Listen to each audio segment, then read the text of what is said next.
You are born the size of a grain of rice. The ocean around you is 3 kilometers deep, pitch black, and the pressure alone would crush a car into a flat sheet of metal. You have exactly one purpose: find her. If you fail, you dissolve. This is not a metaphor. The scene opens on pure black water. Then the black gives way to pure white background and two shapes materialize from nothing. A large angular female, enormous jaws, bioluminescent lure dangling from her forehead, casting a faint glow. And beside her, so small it is almost invisible, a tiny rounded male shape 100 times smaller than she is. This size difference is not artistic license. It is the most extreme size difference between male and female of any vertebrate species on Earth. The female anglerfish can reach the size of a basketball. The male reaches the size of a grape. She is built for hunting. He is built for one thing only, and it is not hunting. He hatches from an egg in the deep ocean and immediately the clock starts. He has no stomach capable of processing real food. His entire digestive system is underdeveloped because his body has been optimized away from feeding and toward a single biological directive. He has functioning eyes, more developed than hers will ever be, because finding her in absolute darkness is the only thing his body needs to do. He also has an extraordinarily developed nose. He can detect a single molecule of her chemical signal in a volume of water the size of a city. The scene shows the tiny male shape moving through black water. Faint chemical trail lines drift through the frame like smoke. He follows them, turning, adjusting, moving faster. The trail lines intensify. He's close. Then the female materializes ahead of him, massive, still, her lure glowing. For the male, this is the entire point of his existence. He has found her. Every system in his body has been working toward this moment.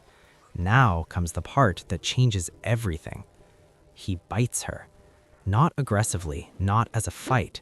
He swims directly at her body and clamps his jaws onto her side and does not let go. The scene shows the small male shape making contact with the large female shape. His outline presses against her. Then something happens that has no equivalent anywhere else in the animal kingdom. His jaw fuses to her skin. His lips bond to her body at the cellular level. The tissue of his face merges with her tissue.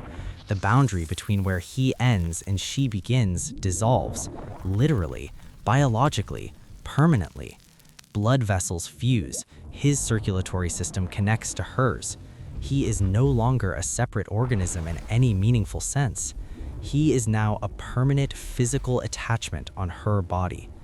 The scene holds on the two shapes, large female, tiny male fused to her side.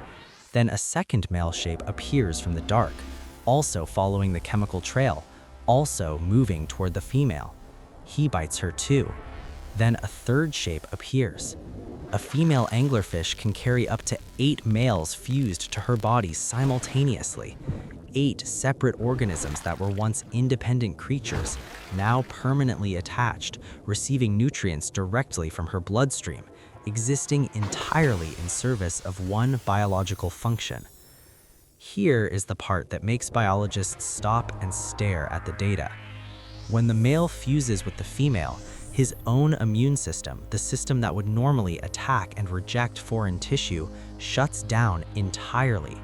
In every other vertebrate species on Earth, if you attached one organism to another at the tissue level, the immune systems of both would immediately begin attacking the foreign cells. Rejection, separation, death. In the anglerfish, this does not happen. The male's immune system simply stops functioning. It does not fight the fusion. It allows it. His body surrenders its biological independence willingly. Or rather, it was never designed to do anything else. The immune suppression is built into the male from birth. This means the male anglerfish is the only vertebrate animal that is immunologically designed to merge permanently with another organism. Researchers who discovered this could not initially believe the data was correct. They ran the analysis again. The answer was the same. The scene shows a cellular close-up. two cell shapes at the boundary point between the male and female, pressing together, boundaries blurring, merging into a single continuous shape. Once fused, the male begins to lose himself. His eyes, those extraordinarily developed eyes that existed entirely to find her, degrade. They are no longer useful. He will never need to navigate again. He will never need to find anything again. He has found the only thing he was ever supposed to find. His eyes atrophy. His internal organs atrophy, all except the ones needed to perform his one remaining biological function. His brain reduces in size. He becomes, over the weeks following fusion, essentially a small reproductive structure attached to a large hunting machine. The scene shows the tiny male shape beside the large female. Lines extend from her body into his, representing the shared circulatory system. His shape simplifies, detail reducing, outline softening, until he is nearly featureless, a small round attachment on her massive angular body. The female continues hunting. Her lure bobs. Small prey shapes drift toward the glow, drawn by the light, and are consumed by those massive jaws. She eats. Nutrients flow through the shared blood supply into the male's tiny body. He does not hunt. He cannot hunt. He simply receives. Now add the second male, still approaching along the chemical trail. He finds her. He bites. He fuses. Two males now, one female, both receiving nutrients from her bloodstream, both losing their independent biology over the days that follow. Then a third. The scene builds, three male shapes attached to the female's body, each progressively smaller than a fingerprint compared to her bulk. She moves through the black water and they move with her, attached, carried, passengers on the only body they will ever inhabit again. She does not appear to notice them. She hunts, she eats, she continues. Here is the question that took researchers decades to answer. Why?